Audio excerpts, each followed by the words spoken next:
Jamiila. Right, Jamiila, tell us what needs fixing.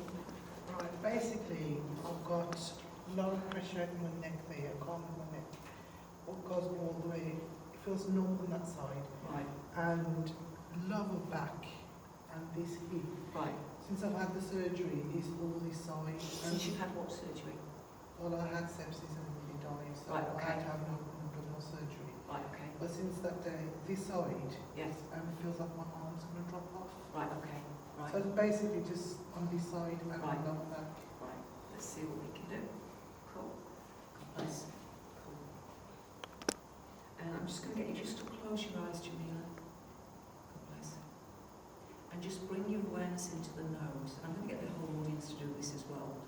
If you bring your awareness into the nose, into the nostrils, and you're observing the flow of air in and the flow of air out.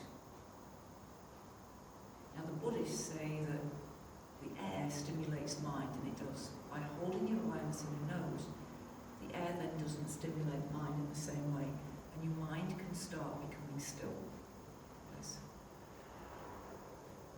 Now the first thing they're doing is they're looking at a vertebra in Jamila's neck. Yes. They do a little scan thing. Yes.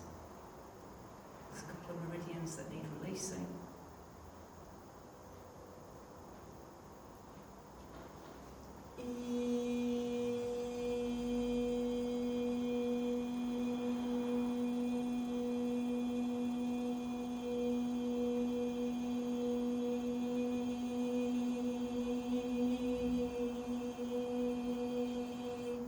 As the sound goes through, it makes the cells vibrate. As the cells vibrate, they give up what they were holding on to. For us to be healthy, every cell needs to take in nutrition, water, and it needs to let go of the waste matter. And sometimes our cells are in a state of like panic or shock, and they can't do that anymore. And so their ability to function is impaired. And depending on the part of the body where that's happening, we get different aches or pains. The cells are still functioning enough not to die, but they're not doing what they should be doing. And so we start experiencing pain or restriction of movement. God bless. Now the surgeon's putting his fingers into Jamila's neck.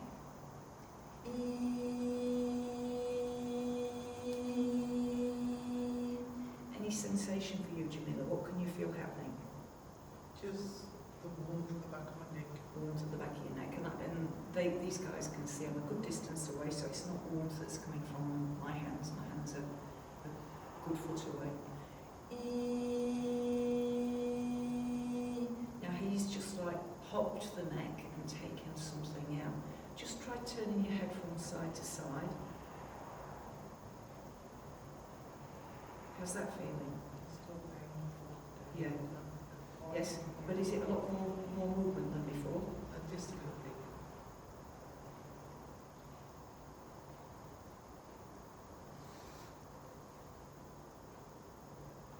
Can we have crackling physically? Yeah, that's what happens. My understanding is they're like crystalline like structures. It's like a buildup of toxins in your body, and so you'll get that crackling, and then that crackling will go. But as that crackling goes, you get more and more movement back. All right. Now he's looking at the side of the head where you've been getting that like numb kind of feeling.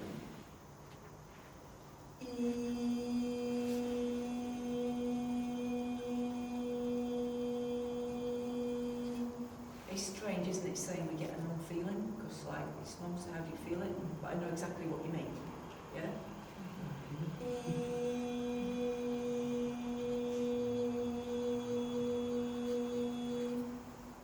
Now this energy that's stuck in here is to do with judgment or discernment. There's a difference. So judgment, in my opinion, is of the head. We mentally decide, if a person's doing the right thing, if something's right for us or not. Whereas discernment's more of the heart, just discerning what is the best course of action. And as much as possible, I try and use discernment rather than judgment. Because judgment can be a little bit black and white. Whereas discernment is just navigating a path that's right for me. Now, if you've got a really strong perfume on, Jamiila, yeah, okay. Just be aware of how that affects you. A lot of people wear perfumes not realising that the perfume can actually be making them ill. We're not designed to have such strong fragrances, and it can irritate the lining of the nose, it can irritate eyes, it can affect breathing. And this has been opened, my eyes have been opened since being in the UK. In New Zealand I use a laundry powder that doesn't have any fragrance in, and I was staying at my sister's and she uses a laundry powder that does, and it's like everything I can smell is the laundry powder. And at one event it even affected my breathing, and I've never had breathing problems. So I've realised just how sensitive I am to perfumes, but I didn't realise I was.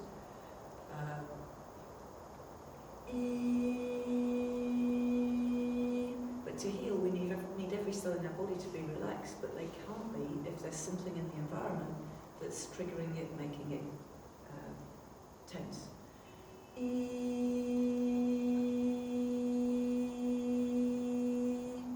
Lovely little bit of energy now he's taking out of this right side. So just notice how the right side of your head feels. A lot better, yeah. A lot lighter. Yeah. Yeah, brilliant, cool. Right, now we're going to go down that arm to that arm that feels like it's going to fall off. And the problem there is in the shoulder, so he's just showing me there where the problem is. And he's showing me like an arch.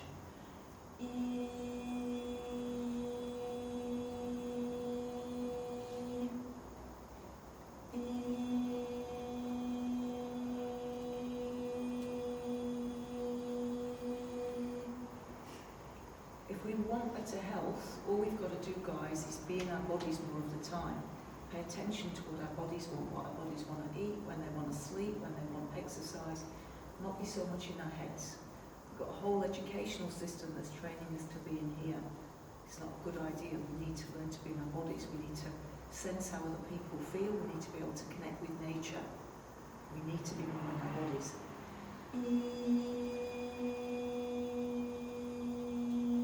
And he's just saying, you need to listen to your body more. You need to listen to my body more.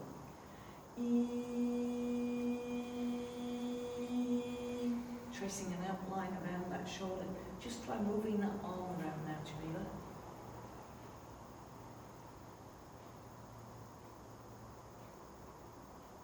Still got a bit of heaviness there. Bit of heaviness. Not as bad as it was away. No. So let's just go in there again, do the next leg. Very often he'll take it there. God bless. Right, so he's now using an acupuncture needle. Ouch. Third time he stabbed me in my finger. It's a little bit, it's like a quick there, another one. Ooh, little bugger. I'm not impressed. We can do it without the acupuncture needles, without showing me. Now he stuck one in my big toe. It's like, this must be a trainee healer. You're not supposed to stick them in me.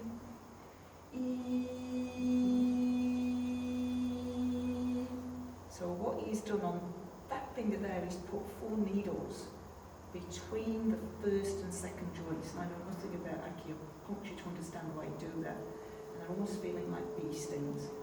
It's like, stop it, go away, go away.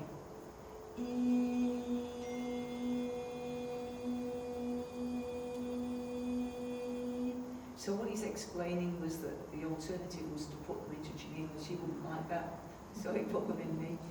Thanks, guys. Right, just try your arm out again, Jamiila. Yeah, cool. Right, into your back now. Yeah? Yeah. Shuffle around on the chair so your knees are facing that way, but so that I can get clear to the back.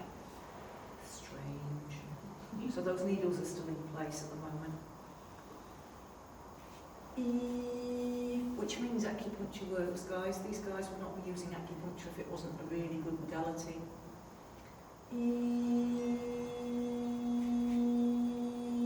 Another modality I think is absolutely amazing is homeopathy. I think it's really sad that that's been taken out of the National Health Service in this country now, because it is the medicine of the future. It doesn't have the side effects that allopathic medicines do. But of course there's not the same money for the big pharmaceutical companies to make, so that's why it's gone, I reckon. You can still find homeopaths around the place. That's the way I would go. I'd go that way first. Always see a doctor to get a diagnosis, but once you've got a diagnosis, once you know it's not something life-threatening, I'd go find a homeopath. Or a naturopath, either.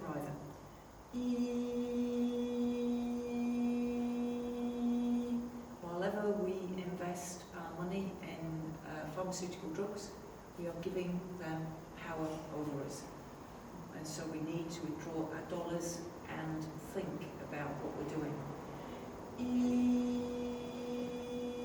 Now there's a particular vertebra there that needs some work, so I'm just loosening off some energy on the left side of the vertebra. Now, just have a walk around, see how that feels. Feels a lot better. Yeah. It's just there. Just where? Just there. Just there. Just in there. So face that way. So standing up, let me just get that a little bit for you. God bless. God bless. All right, so these are our bodies, and this is the key, guys. Listen to your body. You've got to listen to your body. Your body will let you know when it needs water. One of the things I did a few years ago was a raw food diet. I'm not advocating 100% raw, but more raw food is really, really good. When we eat raw food, it is impossible to overeat. You can't overeat carrots, you can't overeat cherries, you can't overeat bananas. There's a natural switch off. With cooked food and processed food, it's the easiest thing in the world to overeat. With raw food, no, impossible. You'll never overeat salad. Will you? Never. Chocolate pudding, yeah, I can overeat that. Yeah? But apples, you'll never overeat apples. You stop. There's a natural stop that the body knows. But when we have processed foods, it like overrides that. Especially if our food has something like MSG and monosodium glutamate. And then you can be hungrier at the end than at the beginning. And a lot of your potato chips, flavoured potato chips, have MSG in. It's 621. Look for 621 on your packets. And don't touch anything with 621 in. And don't touch anything with aspartame in. It's in a lot of your drinks here. In New Zealand, we only have it in diet drinks and we know to avoid it. But here you've got it in your fizzy drinks at the pubs. And there's a couple of brands of lemonades we've looked at, Schweppes and Ben Shaw's. They've got it in as well. And aspartame's really bad news for you guys. It's got the same level of health warning as tobacco in the States. Here it says, contains a source of phenylalanine. Like, what's that supposed to mean? Really?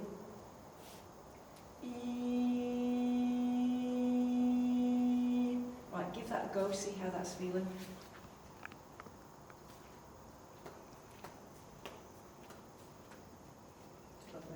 A lot better. I noticed you had to really press it to see if it was hurting. It's just a little bit here, just Yeah. there now. But just when you press it out. When I press it here. Yeah. Awesome. Yeah. Cool. On my knees. And your knees as well. Yeah. She's added to the list. She's added, this is cheeky. Right. Okay, let's see what we can do. It's just as well with a small room tonight, isn't it, eh?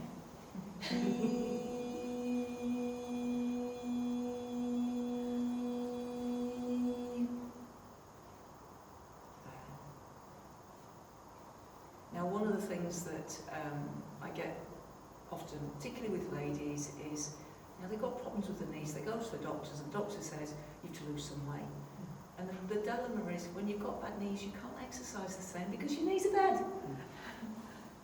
Yeah? There seems to be just no lack of empathy for, hang on, the reason I'm not exercising so much is because my knees hurt. Yeah? I'm a great believer, though, in if we don't use it, we will lose it.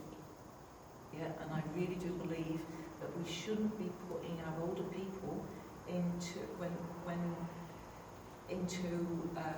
some of the arrangements that are happening for older people. Yeah? Because if you take away their choices, their decisions that they would normally make, like when they're going to get up, where they're going to go today, what they're going to have for breakfast, we will speed up dementia. Because if you haven't got any decisions to make, and it diminishes quality of life. You know, to me, one of my key things that determines the quality of my life is firstly, how do I feel? You know, if I've got no aches and pains in my body, if I've got lots of energy, that's good. But then it's my ability to make decisions for myself. And I think a lot of people must look at old age and be really terrified that all that choice is going to be taken away from them. Now, I saw you trying out your knee. How was that feeling? Yeah, just walk around a little bit and see how they both feel.